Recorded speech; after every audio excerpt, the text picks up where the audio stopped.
Hello everyone, welcome to Pharma Easy. I post videos on pharmacy related subjects, explain both in Hindi and English in a very simple and easy. If you all find my video useful for your studies, don't forget to like and share my video and subscribe to my channel. So today we will discuss on suppositories. It is the part 1. First part where we will discuss about the introduction, the various types, then merits or demerits of suppositories, ideal properties of suppository basis. So various previous जो भी chapters है for that link आपको description box में मिल जाएगा. So first of all starting with the introduction part, that is various definition which includes the definition of suppositories as well as pessaries. You can see on the syllabus आपका suppository and pessaries given है. So anyways, talking about suppositories, basically क्या होता है, दोनों similar thing है, मैं तो आपको पहले ही बता दूँ. सो suppositories आपका कॉमनली जो भी किसी भी कैविटी में आप इंसर्ट करते हो, it can be a solid form also, otherwise semi solid form also. But semi solid होने से भी जेली लाइक कंसिस्टेंसी उसका होगा, जिसमें स्टिफ कंसिस्टेंसी रहे, नॉट जेल या ऑइंटमेंट्स की तरह बिल्कुल ही जिसका सेप स्टिफ ना हो. सो ऐसा नहीं होता. अगर सेमी सॉलिड भी होगा तो उसमें स्टिफिनेस होगा, जेली टाइप्स होगा, अदरवाइज सॉलिड होगा वो.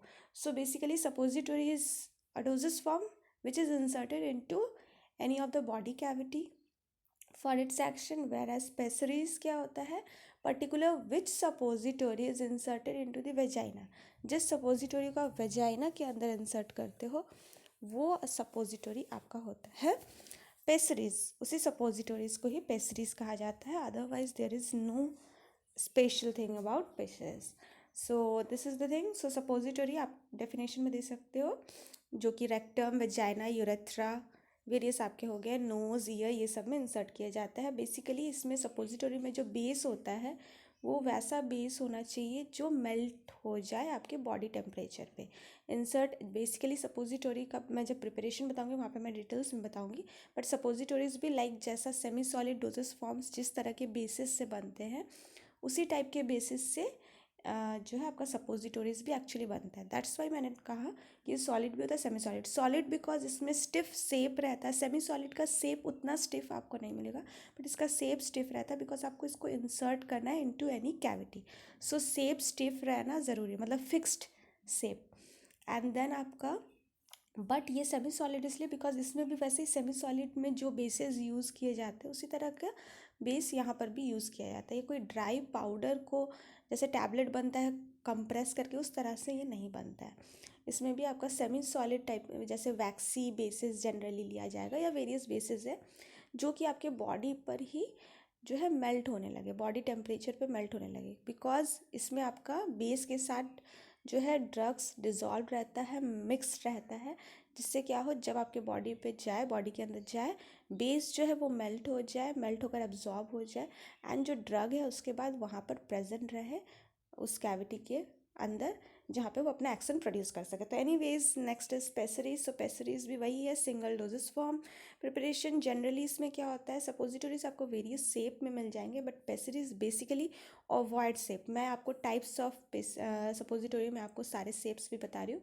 सो बेसिकली ओवॉइड शेप का होता है जिससे क्या हो कि वो ईजिली इंसर्ट हो पाए into vagina, because as I told pessaries वो होता है जो वेजाइना में आपका इंसर्ट किया जाता है, वही सपोजिटोरीज को पेसरीज कहा जाता है बेसिकली. सो इसमें आपका as I just told one or more जो भी ड्रग सब्सटेंसेस जिसका एक्शन है पर्टिकुलर वेजाइनल इन्फेक्शन वगैरह हो तो उसको आप डिज़ोल्व कर देते हो पर्टिकुलर बेस में, एंड देन वो बेस आपके बॉडी टेम्परेचर पे मेल्ट कर जाता है in that cavity. Now next आपका है types of suppositories. So various जो सपोजिटोरीज बेसिकली है, फर्स्ट इज रेक्टल सपोजिटरी जो आप रेक्टम में इंसर्ट कर सकते हो अबाउट 1 to 2 ग्राम, एंड टर्पोइडो सेप आप देख सकते हो, टर्पोइडो सेप इस तरह का होगा. देन आपका vaginal suppository which is also known as pessaries, 3 to 4 gram इसका वेट होता है. एंड देन ये ग्लोबुलर शेप में आप देख सकते हो, गोल सा राउंड सा ग्लोब्यूलर शेप का होता है. अदरवाइज ओवी फॉर्म शेप का होगा, ओवी फॉर्म या इसको ओवॉइड भी शेप आप कह सकते हो, आप देख सकते हो किस तरह का.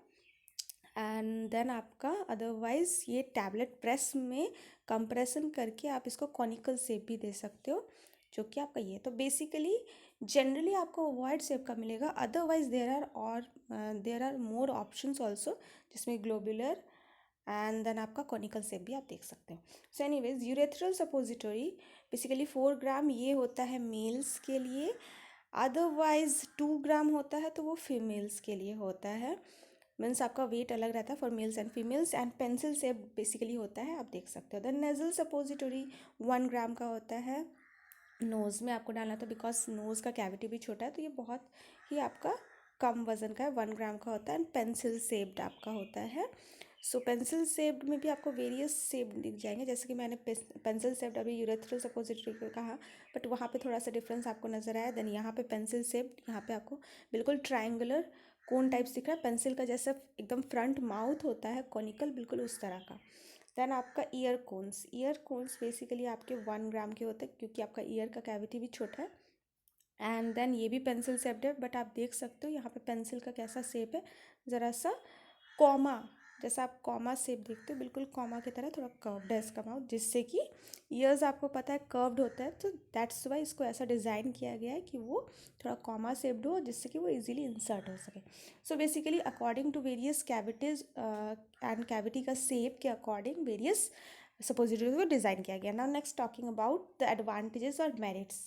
सो वेरियस एडवांटेजेस में first of all oral drugs के कंपैरिजन में how suppositories advantages. First of all first pass metabolism, आप सबको पता होगा फर्स्ट पास मेटाबॉलिज्म क्या होता है। Whenever you take anything, drug या फिर food anything, first of all वो आपके लीवर से पास होता है, लीवर में ही काफ़ी हद तक वो आपका मेटाबोलाइज हो जाता है, एंड मेटाबोलाइज होने के बाद वो यूटिलाइज हो जाता है, या फिर वहाँ से ही वो एक्सक्रीट हो जाता है। ओके, सो देन वहाँ से जो बच कर आता है लीवर से, वही आपके बॉडी में फिर यूज़ हो पाता है। सो दस आपका क्या है कि कुछ परसेंटेज वहाँ आप कह सकते हो मेटाबोलाइज होकर के अनयूज्ड फॉर्म में चला जाता है, स्पेशली ड्रग की अगर हम बात करें। फूड तो ठीक है, वो आपके बॉडी में चेंज होकर ही काम होना है, but drug as it is अगर आप चाहते हो कि आपके बॉडी में जाकर काम करे, बिकॉज ड्रग का एक केमिकल फार्मूला होता है, वही केमिकल फार्मूला पे वो अपना पर्टिकुलर एक्शन प्रोड्यूस करता है।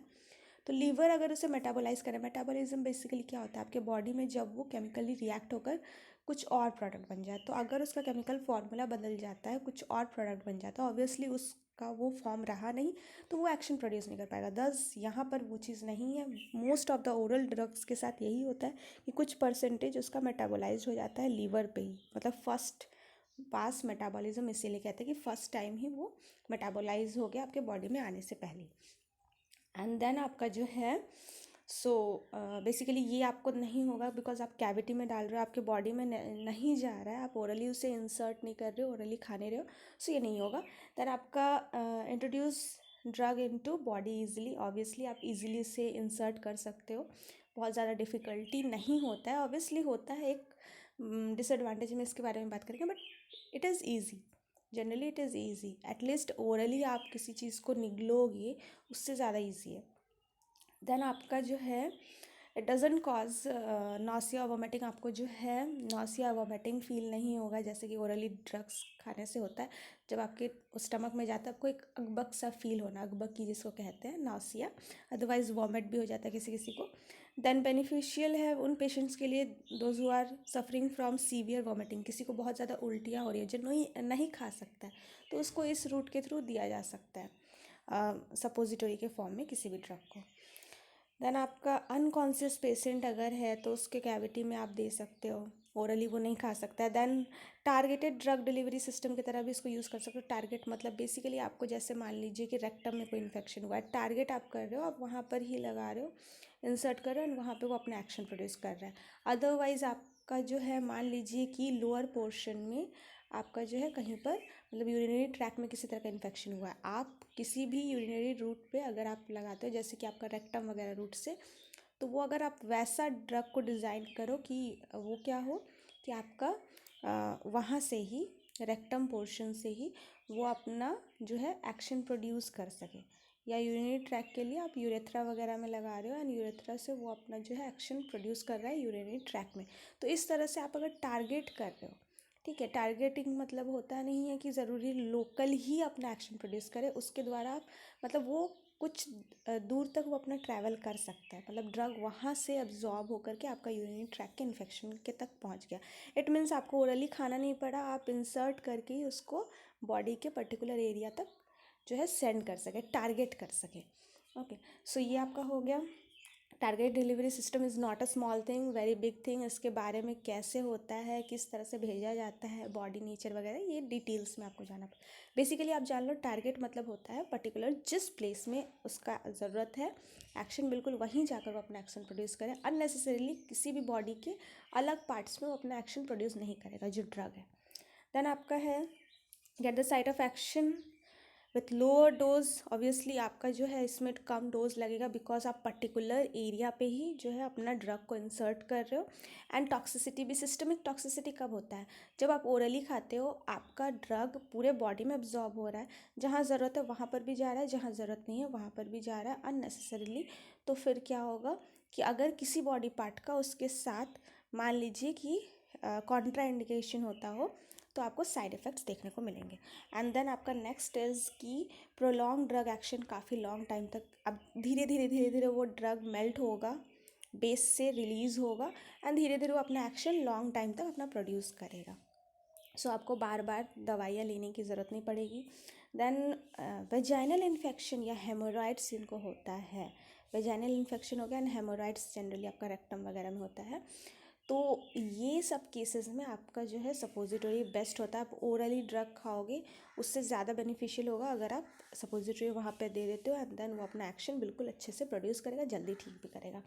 एंड देन आपका पैरेंटल ड्रग के कंपैरिजन में अगर एडवांटेज की बात करें तो first of all self medication कर सकते हो आप। पैरेंटल इंजेक्ट करना होता है, वही अभी लोकली मान लीजिए वेजाइना या रेक्टम या ईयर में हुआ है या कहीं पर ऐसा हुआ है, आप इंजेक्शन लेते हो, अगर पर्टिकुलर साइट पे भी लेते हो तो इंजेक्शन से ज़्यादा बेटर, आपका इंजेक्शन बहुत पेनफुल होता है, किसी की ज़रूरत पड़ती है। अदरवाइज़ यहाँ पे आपका वैसा कुछ नहीं है, सिस्टमिक साइड इफ़ेक्ट यहाँ पर भी नहीं होगा। ऑब्वियसली पैरेंटल से भी आपके इंजेक्ट जब करते हो तो वो भी आपके बॉडी में कहीं ना कहीं तक तो जाता ही, एब्जॉर्ब होता है, तो वो नहीं होगा। पेन नहीं होगा as I told earlier. Then आपका vaginal tablets, various vaginal tablets भी आते हैं, तो उसके कंपैरिजन में वेजाइनल टैबलेट भी आपका इंसर्ट करने के लिए ही होता है। Just it is a tablet जो आपका इंसर्ट करते हो वेजाइना, तो उसके कंपैरिजन में कैसे ये बेस्ट है, ये जल्दी डिजॉल्व होता है, because as I told semi solid base होते हैं इसमें, जनरली वैक्सी बेसिस, तो जनरली मेल्ट हो जाएगा। बट आपका जो टैबलेट है वो तो ज़्यादातर ड्राई आपके पाउडर से बना हुआ है, तो वहाँ पे डिफ़िकल्टीज जो है होता है उसको वहाँ पर मेल्ट होने में, बॉडी में जाकर वो अपना मेल्ट हो, वो अपना वहाँ पे डिसइंटीग्रेट हो। जैसा आपका टैबलेट्स होता है, पहले डिसइंटीग्रेट होगा, मीन्स टूटेगा, देन डिजॉल्व होगा। तो यहाँ ऐसा नहीं है, यहाँ पे तो सेमी सॉलिड कंसिस्टेंसी आपका रहता ही है बेसिस का, वो मेल्ट हो जाता है। देन आपका यहाँ पर क्या है कि बायो अवेलेबिलिटी आपको टोटल मिलता है। टोटल मतलब होता है कि जैसे कि आप जो ड्रग खा रहे हो, अगर वो पूरी तरह से आपके बॉडी में, जो ड्रग आप ले रहे हो पूरी तरह से आपके बॉडी को मिल रहा है, देन इट इज़ गुड। ये इंजेक्शंस में भी होता है बट ओरल में नहीं होता है, क्योंकि as I told earlier, liver से फर्स्ट पास मेटाबॉलिज्म। तो यहाँ वेजाइनल टैबलेट के केस में क्या है, इसको भी आप इंसर्ट कर रहे हो, बट क्योंकि ये तो टैबलेट है ना, यहाँ पर तो आपका कितना परसेंटेज यूज़ होगा, कितना आपका यूज़ पूरी तरह से नहीं होगा, वो नॉट श्योर। बट यहाँ पे क्या है, आपका सपोजिटरी इसके केस में सेमी सॉलिड बेस है, तो वो ईजिली मेल्ट होगा और सारा ड्रग को एब्जॉर्ब करा देगा आपके बॉडी में। सो आपको टोटल बायो अवेलेबिलिटी यहाँ पे देखने को मिलेगा, मतलब 100% आपके बॉडी में जाएगा जहाँ पर भी आप इसे अप्लाई करते हो। नाउ नेक्स्ट इज़, कोई रेसिड्यू आपका नहीं रहेगा। एज आई टोल्ड, टैबलेट में हो सकता है कि सारा नहीं जाए, कुछ रह जाए, बट यहाँ पे ऐसा नहीं होगा।